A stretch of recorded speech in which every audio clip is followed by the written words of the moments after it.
ॐ वाङ् मे मनसि प्रतिष्ठिता मनो मे वाचि प्रतिष्ठितम् आविराविर्मयेधि वेदस्य आणीस्थः श्रुतं मे मा प्रहासि अनेनाधीतेनाहोरात्रान् सन्दधामि ऋतं वदिष्यामि सत्यं वदिष्यामि तन्मामवतु तद्वक्तारमवतु अवतु माम् अवतु वक्तारमवतु वक्तारम् ॐ शान्ति शान्ति शान्तिः हरिः ॐ Om. May my speech be accorded with the mind. May my mind be accorded with the speech.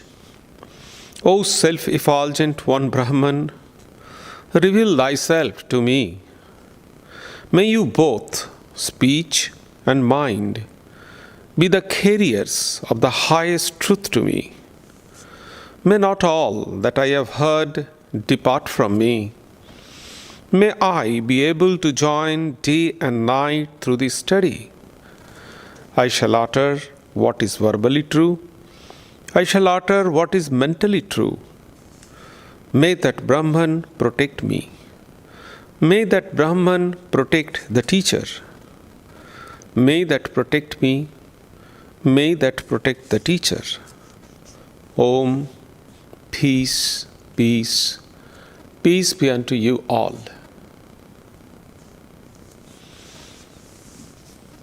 Good morning. This morning, I am going to speak one of the very important subject in religion and very common subject also. That is harmony of religions. After the advent of Sri Ramakrishna, the 19th century Indian prophet and the seer of God, and the historic and heroic triumph of Swami Vivekananda in 1893 in the Parliament of World Religions in Chicago, the harmony of religions or religious pluralism has become extremely important aspect in world religions. Nowadays, we see the interfaith communities, the interfaith organizations are growing like a mushroom in everywhere, and they conduct their program, seat different religions across the table, so they discuss. So it is now very common.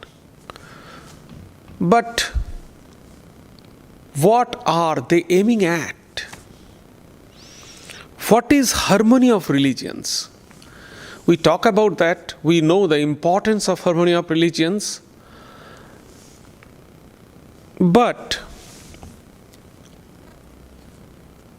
many of us, we don't have very clear understanding what is harmony of religions and what Sri Ramakrishna's contribution in the field of harmony of religions. What Sri Ramakrishna did in his life, Swami Vivekananda propagated that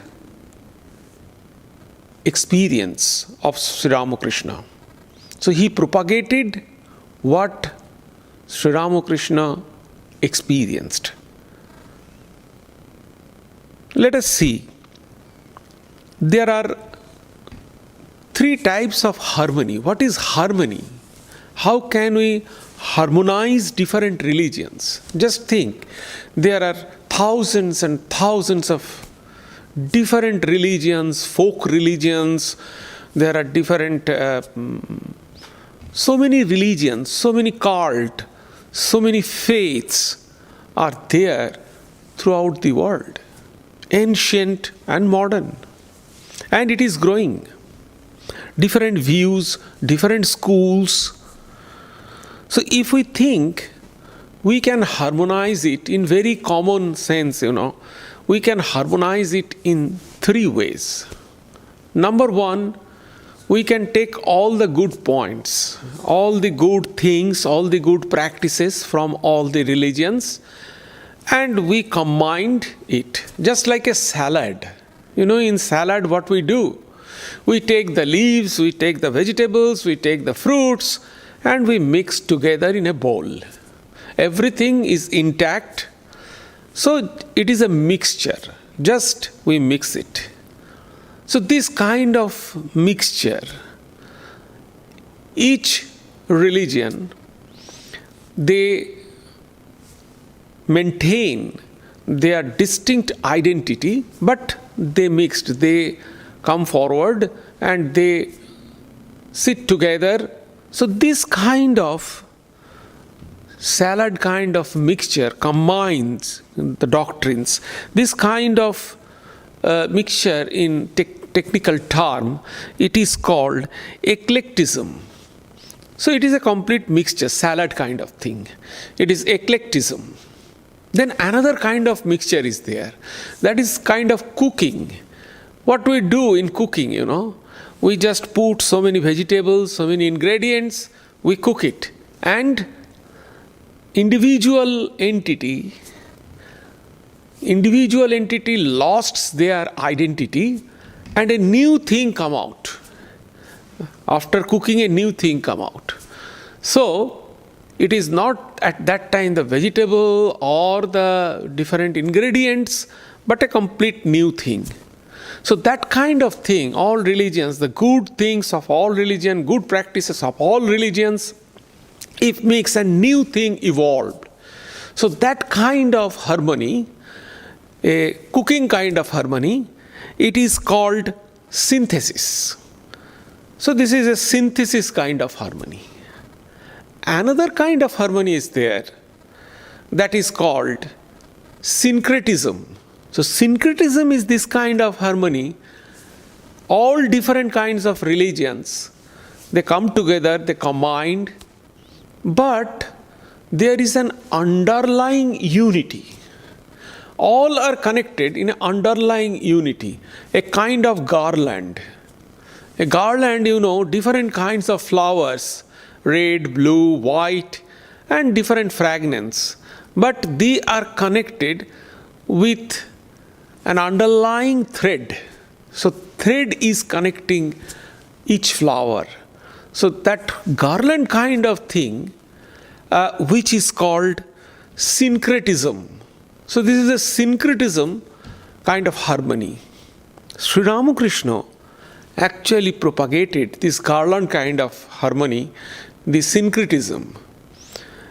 And if we deeply think, we can easily find that which religion of the world follows which kind of harmony. So there are three types of harmony. In technical term, it is eclecticism, a kind of salad.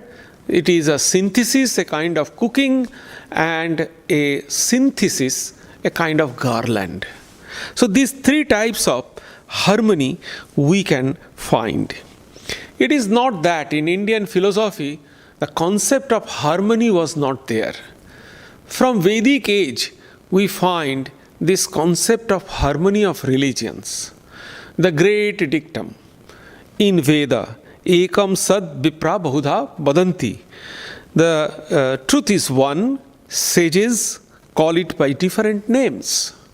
So you see, this is a kind of harmony. Again, in Bhagavad Gita, we find that the concept of synthesis of all yogas, Arjuna preached, Sri Krishna preached to Arjuna. We find that. So, first of all, Swami Vivekananda actually popularized, after the World Parliament of Religions in Chicago in 1893, Swami Vivekananda popularized this harmony of religions. He preached every nook and corner. In his lecture, he said the harmony of religions.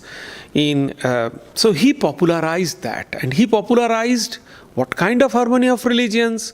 He popularized the third, the syncretism, and what was experienced by Sri Ramakrishna.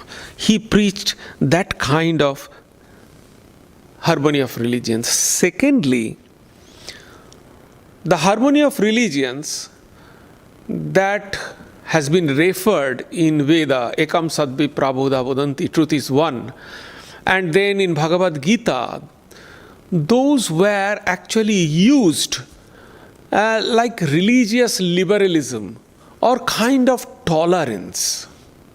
But the time was ripe for somebody to re-establish this harmony of the truth of harmony of religions and prove it. So Sri Ramakrishna proved it in his life. He practiced it in front of the eyes of everyone.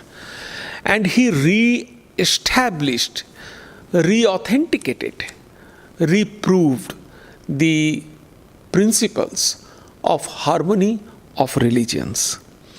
And Swami Vivekananda actually, based on this experience, he popularized or he propagated this principle of harmony of religions.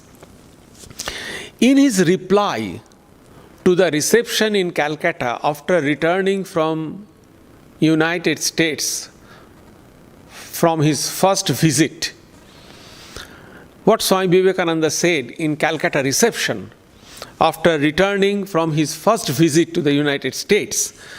In his reception in Calcutta in 1897, Swami Vivekananda pointed out that the World Parliament of Religions held in Chicago in 1893, which was only an outer show, Sri Ramakrishna's life itself at Dakshineshwar was a real parliament of religions.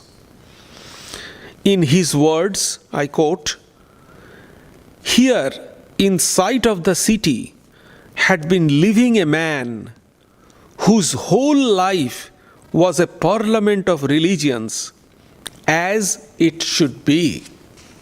Unquote. So this is what Swami Vivekananda said, and he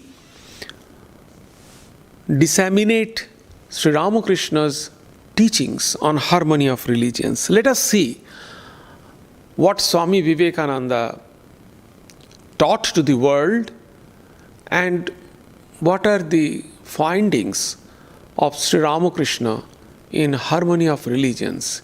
He was the only person till now who practiced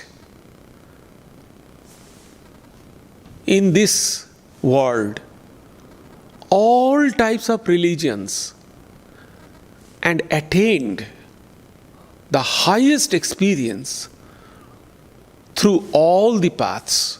So he was the only person.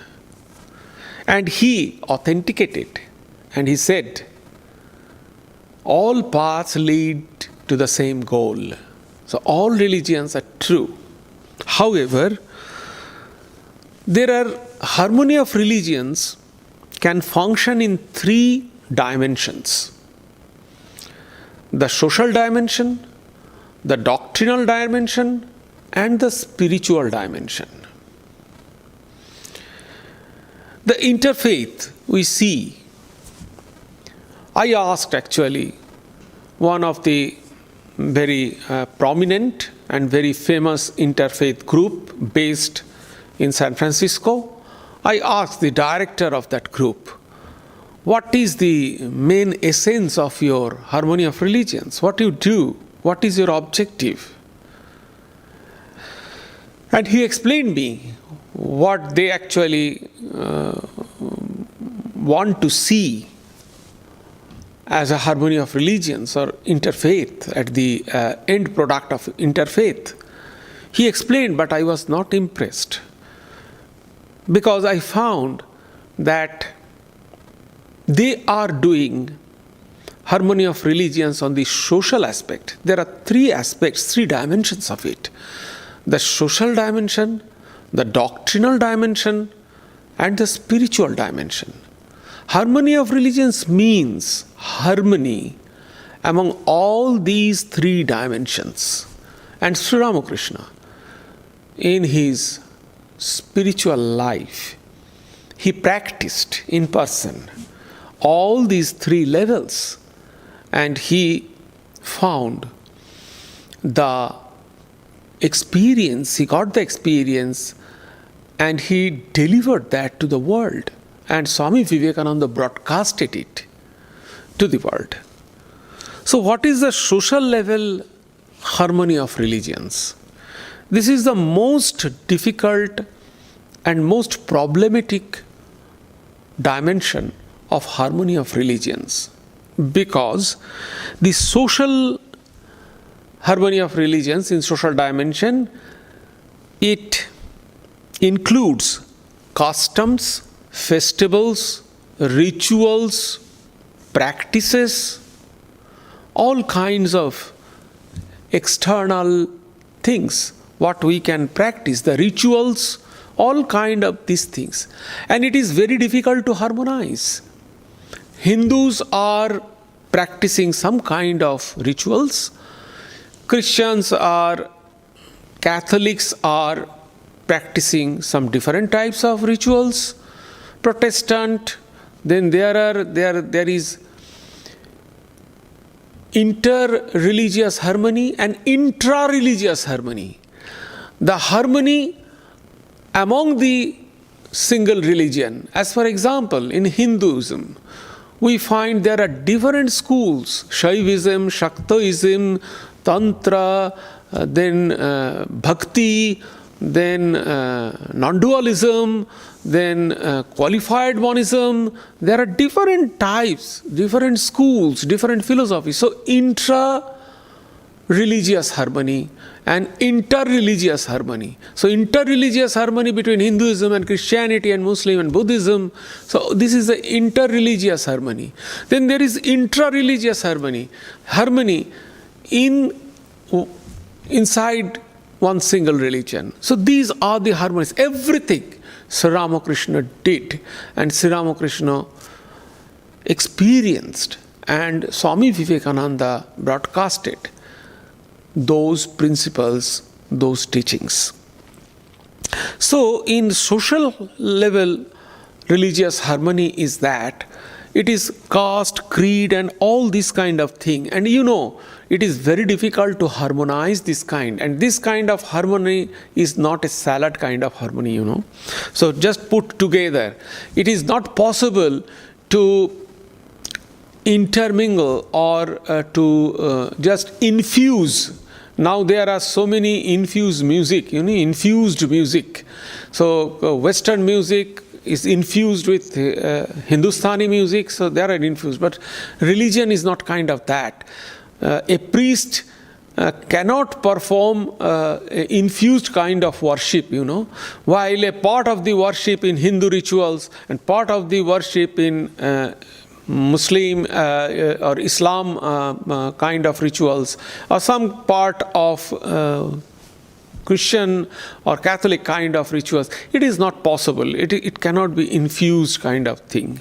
So the point is that how did Sri Ramakrishna harmonized this social level religions, the social level harmony? How did Sri Ramakrishna do it? This harmony of religions at this dimension means living the followers of different religions together cohesively in a spirit of acceptance and amity. So no tolerance. Tolerance, Swami Vivekananda actually did not like the word tolerance. Tolerance means you are obeying, with your kind of non-acceptance. So what Swami Vivekananda said and Sri Ramakrishna said, acceptance. One has to accept the principles of different, or philosophy or rituals of different religions. So this is a kind of acceptance and amity. Generally, laws of land, it maintains. If anybody violates this regulation, then law of the land, the judiciary, they actually control this kind of thing. What is the contribution of Sri Ramakrishna at this level? Sri Ramakrishna's life showed us that his practice of the harmony of religions at the social level, let us see from his life, when he practiced the Islamic sadhana, the Islamic religion, he dressed and lived like a Muslim. At that time, he did not visit the Kali temple in Dakshineshwar, and he used to go to a nearby mosque to offer namaz there. Similar thing happened when he practiced Christianity, or practiced bhakti, or practiced tantra. So, it teaches us that we should not judge other religions by our narrow, preconceived and prejudiced mind, but see each religion through the eyes of their follower. That is very important. We should see other religion by the eyes of their followers. Generally, what we do, we see other religion, we appreciate other religion, we sometimes follow the rituals of other religion from our mind, from our eyes, and from our preconceived notion. But what Sri Ramakrishna did to harmonize all religions at social level, he practiced different religions. He accepted different religions from the eyes, from the mind of the followers of that religion. This is very important. So that Sri Ramakrishna did. Swami Vivekananda said, not mere toleration, but one should recognize positive and good aspect of every religion and accept it. It is not toleration. In this context, Sri Ramakrishna's teachings to Vijay Krishna Goswami, who was the Brahmo leader, it is very significant. Sri Ramakrishna told Vijay Krishna Goswami, the Brahmo leader, when you mix with people outside your samaj or outside your order, love them all. When you are in their company, be one with them. Don't turn up nose in hatred. Know that people have different nature. Realize this truth and mix with them as much as you can and love all. But this portion is important. So you can mix it, you can accept it, you can respect it, love them, do not criticize them. So do not turn up noses. So everything is good. But the point is here, but enter your own inner chamber to enjoy peace and bliss. You can accept everybody. You can love everybody. You can follow everybody. But you would enter your own inner chamber to enjoy peace and bliss. Is it possible?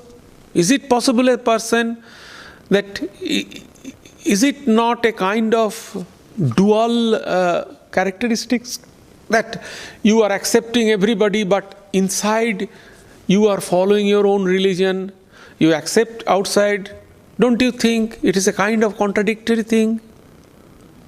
Sri Ramakrishna gave the wonderful answer. Sri Ramakrishna said in another occasion of a newly married woman, he said, a newly married woman serves her in-laws with love without affecting her special relationship with her own husband. A newly married woman, she serves everybody, in-laws, sister-in-law, and everybody. But she has a special relationship with her husband. So if that is possible, if she serves sincerely to her in-laws, at the same time she could maintain the special relationship with her husband. So if that is possible, then this is also possible. We can follow other religion, but we are, in our heart, we are following our own religion. So this is sincerely one can do it. And this is actually, in technical terms, this kind of social harmony or this attitude, this view of life is called phenomenological view of religion. Husserl, he actually propagated this idea, the phenomenological view of religion. So in this way, Sri Ramakrishna solved and taught the harmony of religions in the social level. And in the social level itself, we find all kind of problem, fanaticism, etc., etc. Now the second thing is harmony in the doctrinal level. In this level, priest, peer, or pastor, they have immense role, very important role, significant role in this level. This level includes the ideas, philosophy, or concept. This is in the philosophical level. What I am preaching philosophy. So it has importance, the harmony of religions principally. But this level of understanding, based on the scripture, so the doctrines evolves from scripture. From main doctrine, subsequently, different commentary, different doctrines come down successively and come down successively and from disciple to disciple. So this kind of doctrines develop creed, school, and other philosophical things. So this is very important, and it develops a huge edifice of that religion.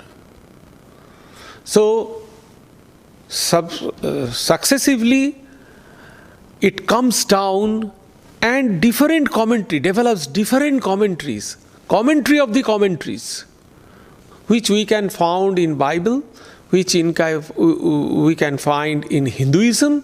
So there is Hinduism. So Hindu doctrine based on Veda. The Christian doctrines based on Bible. So Islam doctrines based on Quran. Buddhist doctrine, similarly, in Tripitaka. So, subsequently, these doctrines come down and build a huge edifice. So, the follower of this religion, they stay inside this edifice and look through the windows. They never come out. They never come out from the edifice. They look from the window and said, "We are fine, our is the greatest." So technically, this kind of attitude, this doctrinal and dogma and creed and ritual and practices, this kind of concept is called exclusivism. In technical term, that our religion is the best, our doctrine. So in this way, a doctrinal edifice, a doctrinal kingdom, a religion, particular religion develops. And the followers of that religion, they stay in that and they never come out. They said, ours is the best.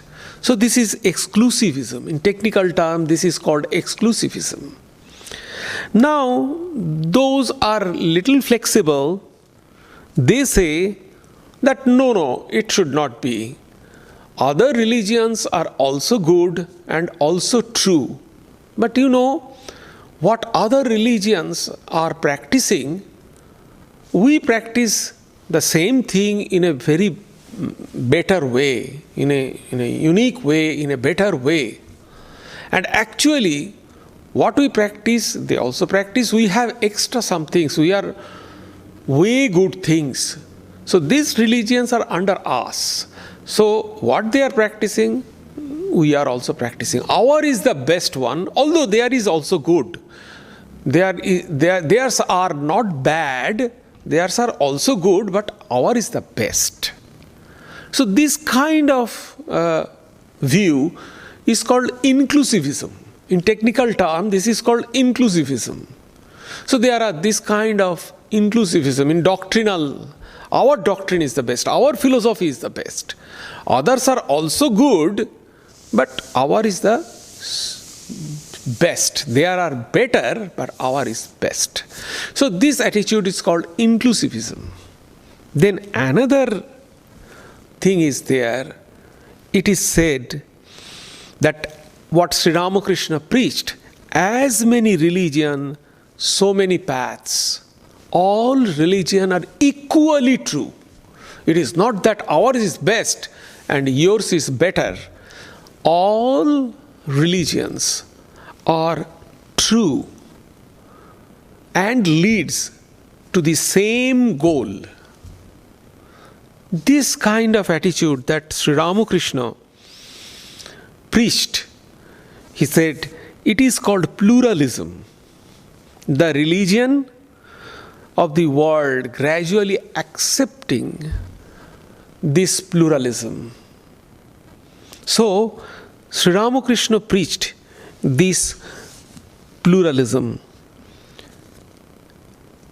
Although different religions are not accepting this concept of pluralism philosophically, but in reality, they are following this concept of pluralism. What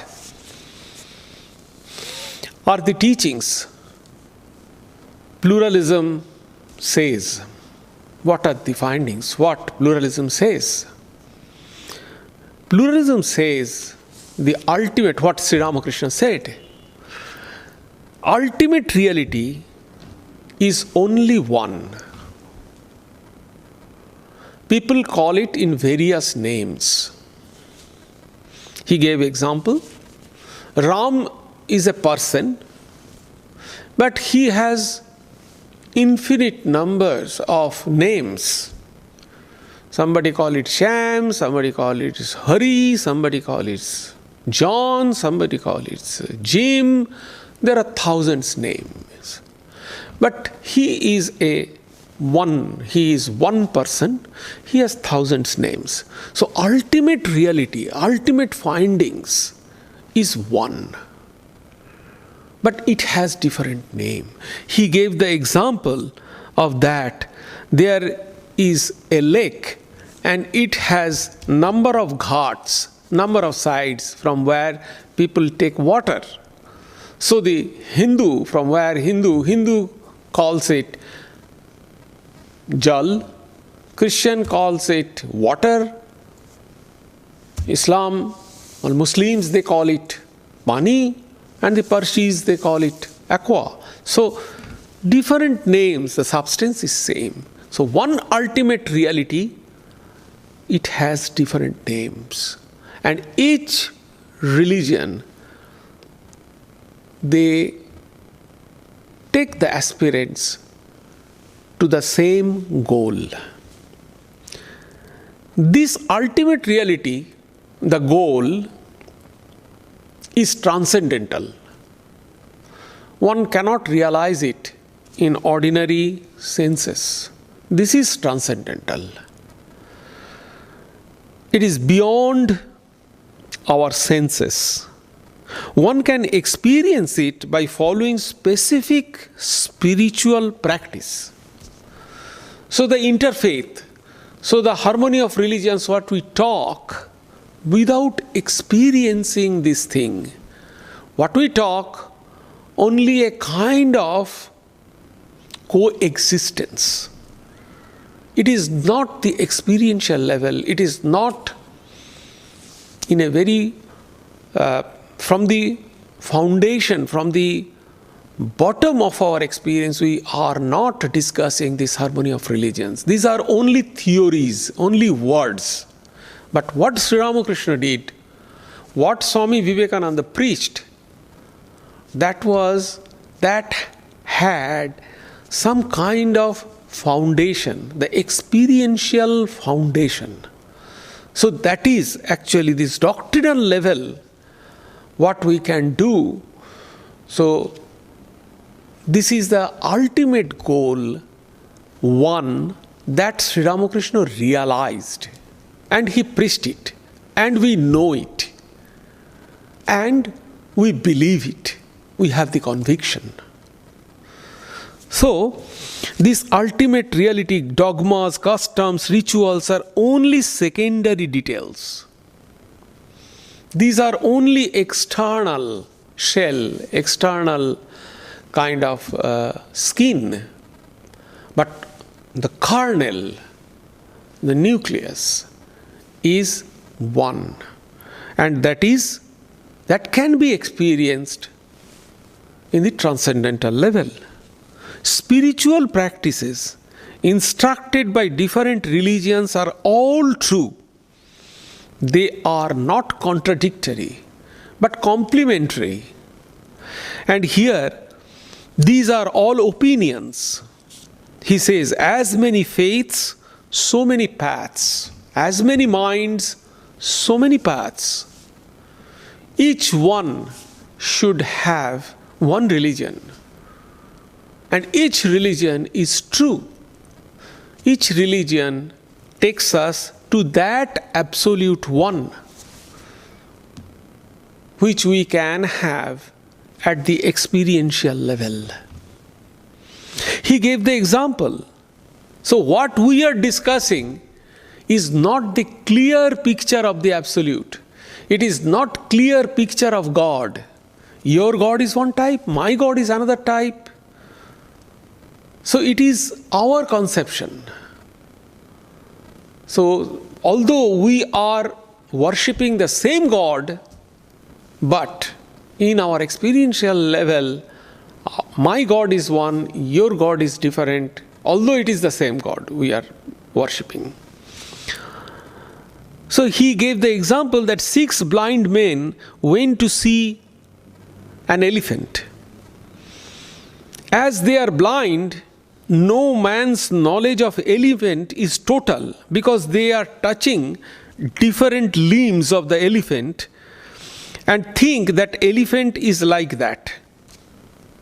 Similarly, the knowledge of God will not be completed unless one gains some experience of God through transcendental experience.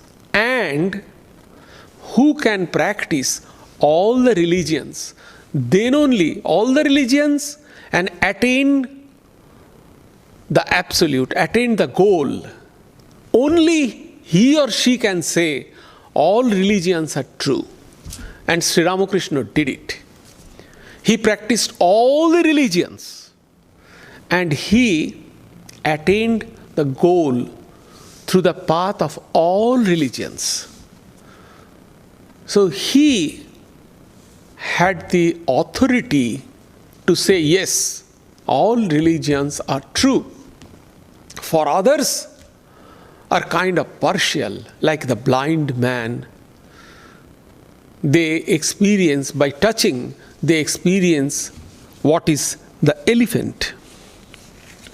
So unity in transcendental level and harmony at the empirical level, this is the teachings of Sri Ramakrishna. In worldly level, empirical level, harmony.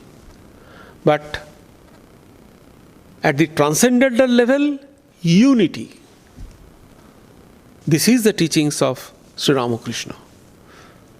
Now we come the harmony of religions at the spiritual level. All transcendental experiences are not one and same. Why? It is because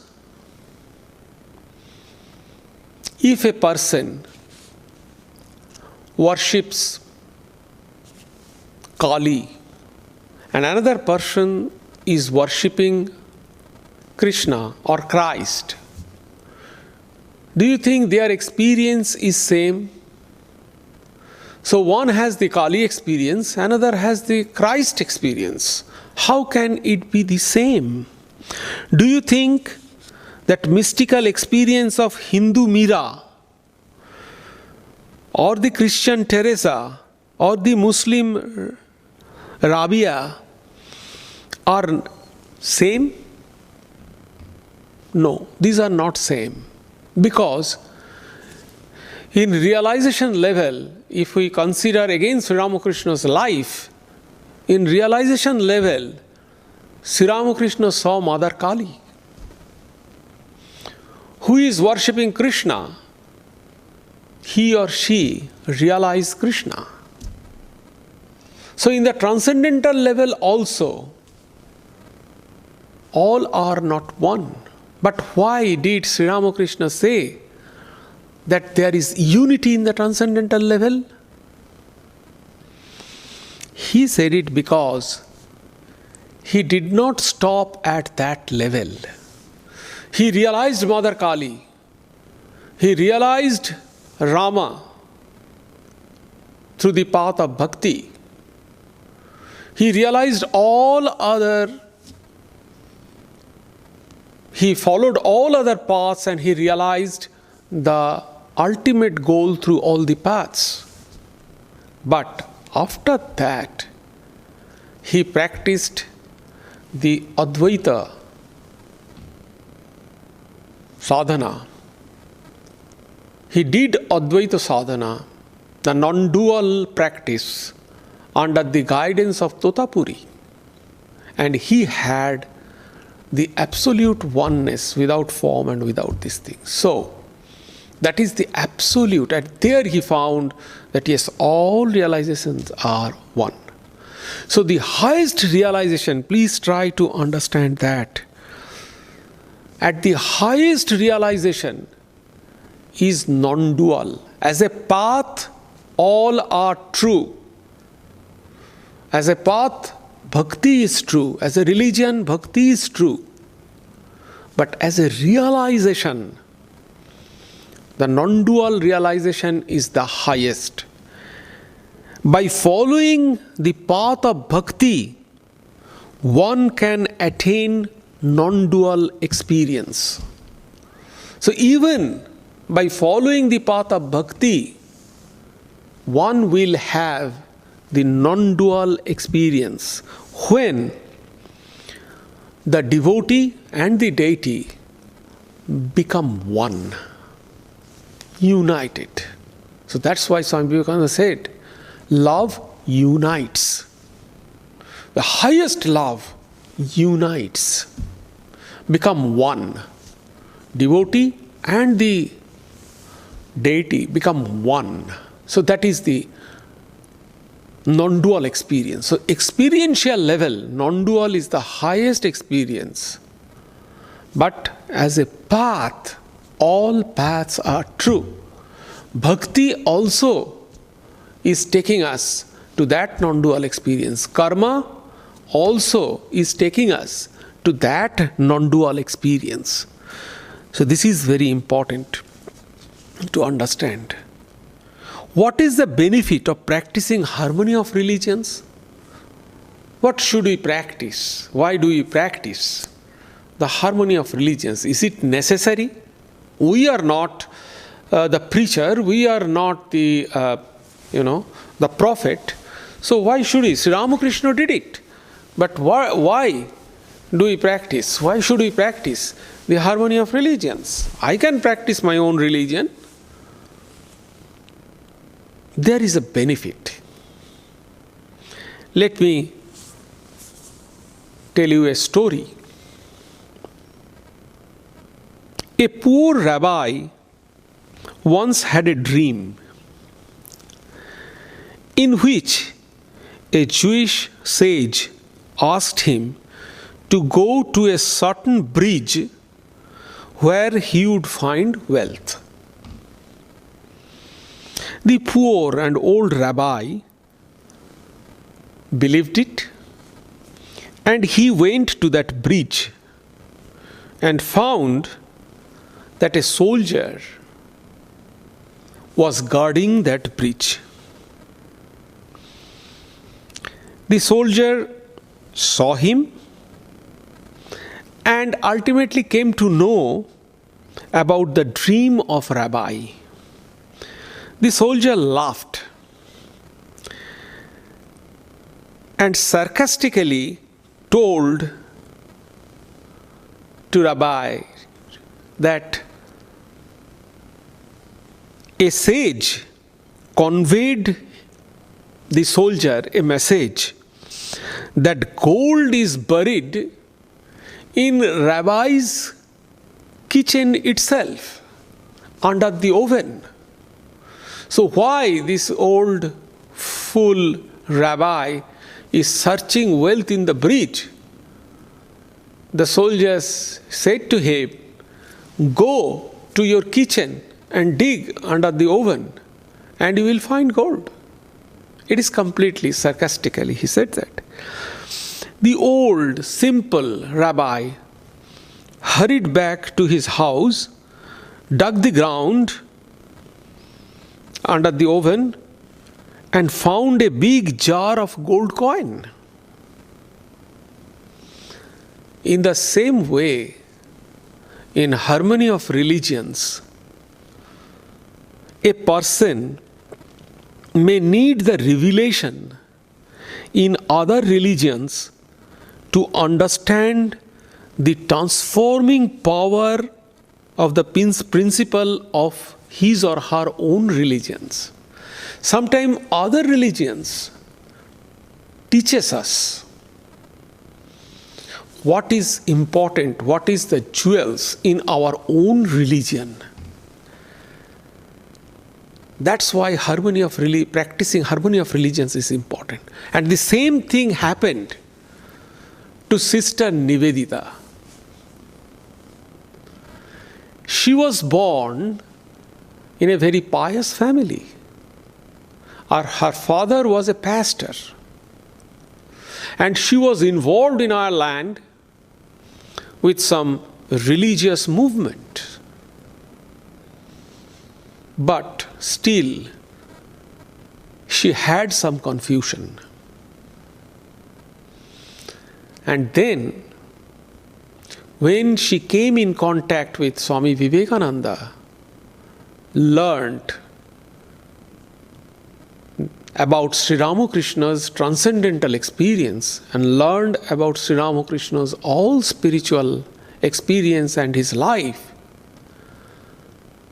she could understand the real essence of Christianity. She confessed that. So this is the beauty and importance of practicing harmony of religions. And it is not the inter-religious harmony. Sri Ramakrishna and Swami Vivekananda, they solved the intra-religious also.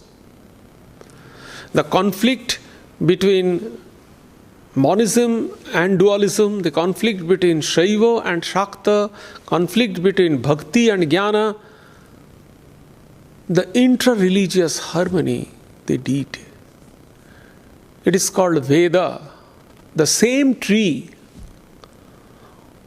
one is fruit and one is leaves.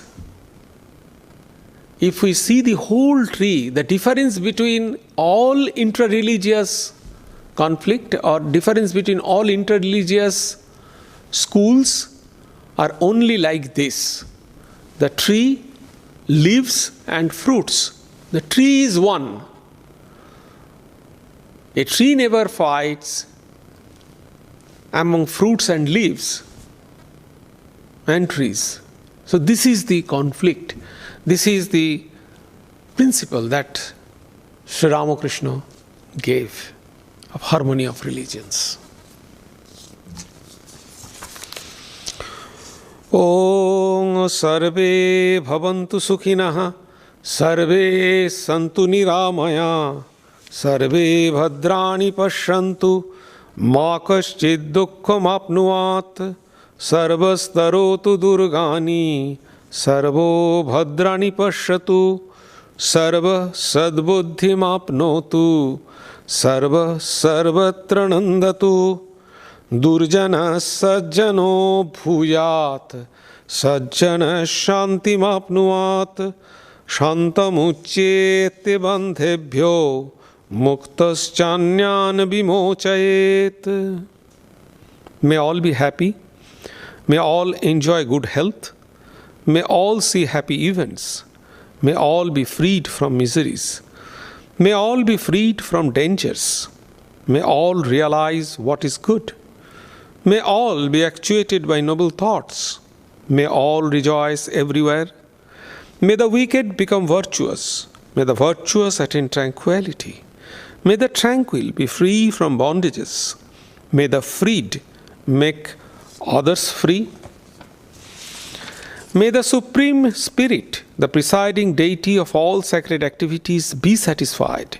For he being pleased, the whole universe feels satisfied. Peace, peace, peace be unto you all.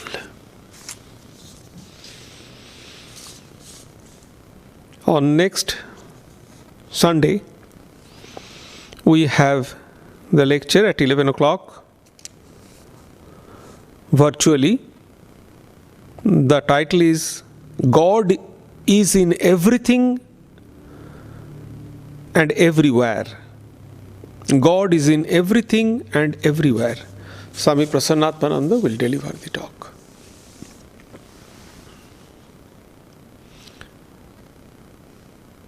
Take care to stay safe.